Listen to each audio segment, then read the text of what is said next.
Bismillahirrahmanirrahim. Assalamualaikum warahmatullahi wabarakatuh.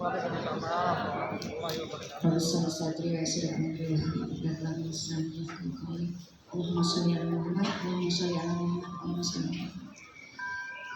Yang kami hormati Wakil Ketua Yayasan, Bapak Ibu Kepala Sekolah PAUD, SD, SMP, IT, kemudian rekan sejawat dari Dinas Pendidikan, Bapak Ibu sekalian, ayah bunda yang hari ini berhadir. Di tengah kita alhamdulillah telah hadir Ibu Rimalia Karim, SKM, Magister Manajemen Ibu. Saya tuh tadi malam sampai browsing saking banyaknya gelar non akademiknya Ibu nih. Saya catetin loh, ini apa CH, Certified Hypnotist, Certified Hypnotherapy, saking banyaknya.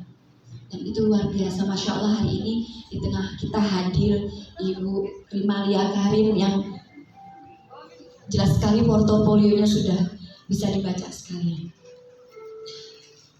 Ibu Rima, ketika kami FSOG itu di grup kita di-share 2 materi. Ini adalah materi yang paling banyak dipilih oleh orang tua murid, termasuk saya.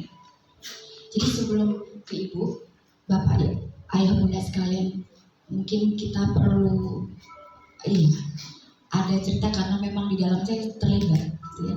Terlibat ada 3 kasus yang kenapa mungkin kita harus berterima kasih sama kepala sekolahnya, maksa-maksa kita untuk hadir.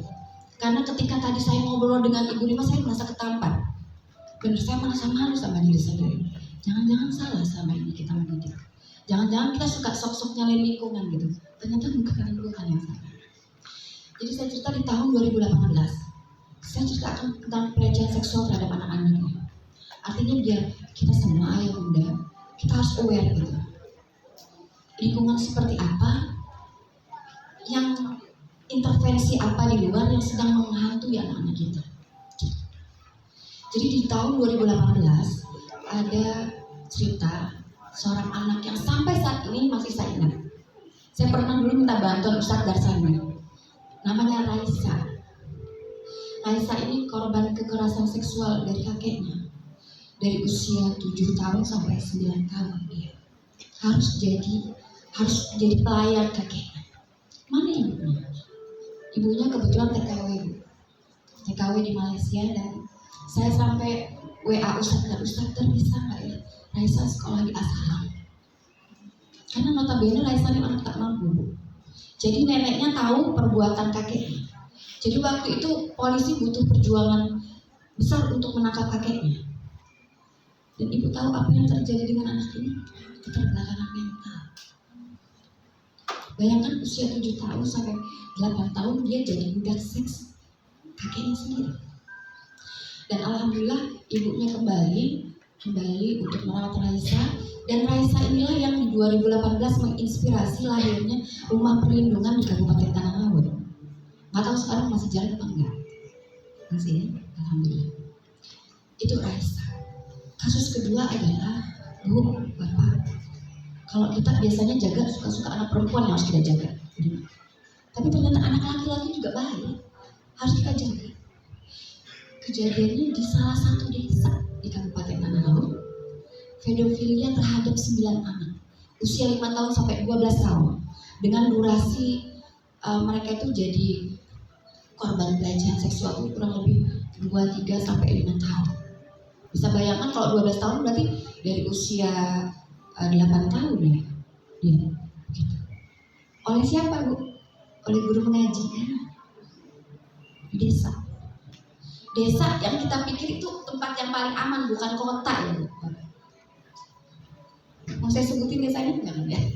Desa yang ibaratnya kalau kita ke sana sekarang sudah lumayan Bu, aksesnya sudah lumayan, ada aspalnya. Zaman dulu susah banget ke sana. Sampai saya bilang tuh sama rekan polisi, Pak tolong dong tamparin, nggak kuat saya pakai helm namparnya, bilang gitu. Saking nggak kuat.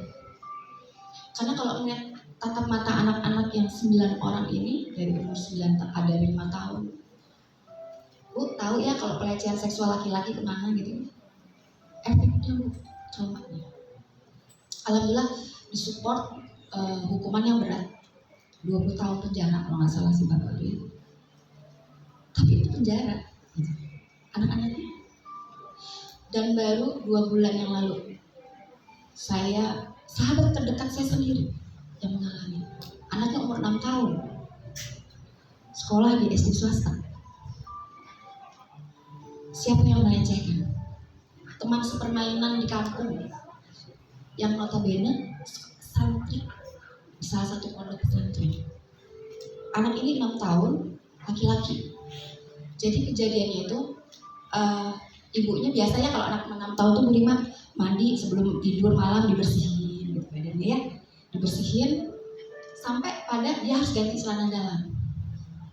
Terus namanya juga anak kecil Bu Rima, dia ngomong, "Mama, kalau dipegang-pegang kayak gini kenapa ya bisa, maaf ya bapak ya, maaf, bisa keras gitu."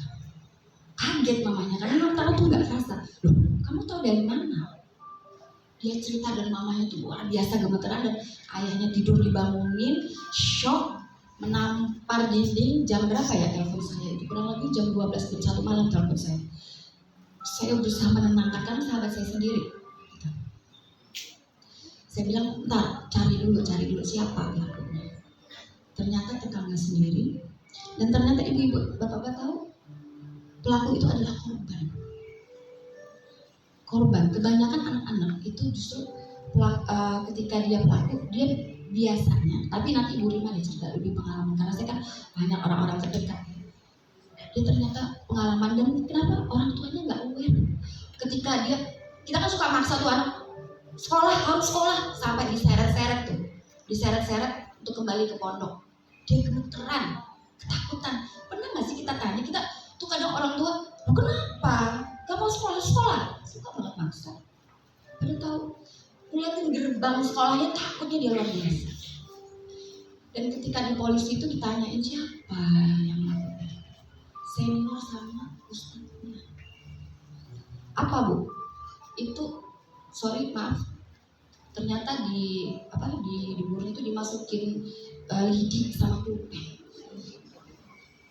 Saya sampai sekarang, sampai waktu itu ada kasus kemarin kita ini, kebetulan kenal dengan pihak kepolisian, sampai saya cerita sama Pak Kapolres, minta tolong dibongkar habis. Karena kita nggak pernah tahu Bu.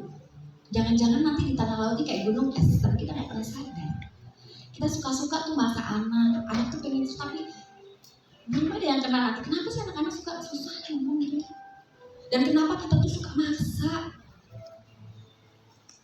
Jadi ini mungkin yang kenapa waktu ditawarin jadi moderator tuh saya langsung mau Bu Rima. Mumpung nih, kayaknya kita perlu ibu-ibu membangun awareness di kita tuh. Alarm badan kita harus, kenapa ya kita tiba-tiba nangis gitu ya? Jangan-jangan dia ada cerita, jangan-jangan dia ada trauma luar biasa. Saya sampai ada satu Bu Rima, saya sampai ini agak sedih banget. Kayaknya lebih ini ya, lebih apa ya gitu. Jadi saya baca suatu berita, saya bilang gini, saya tulis gini, saya balas ke wartawannya. Apa perlu korban untuk menyadarkan semua? Apakah cukup dengan kata maaf untuk menghapus trauma? Apakah perlu luka mendalam untuk keselamatan semua? Dan itu ada di korban. Nah hari ini,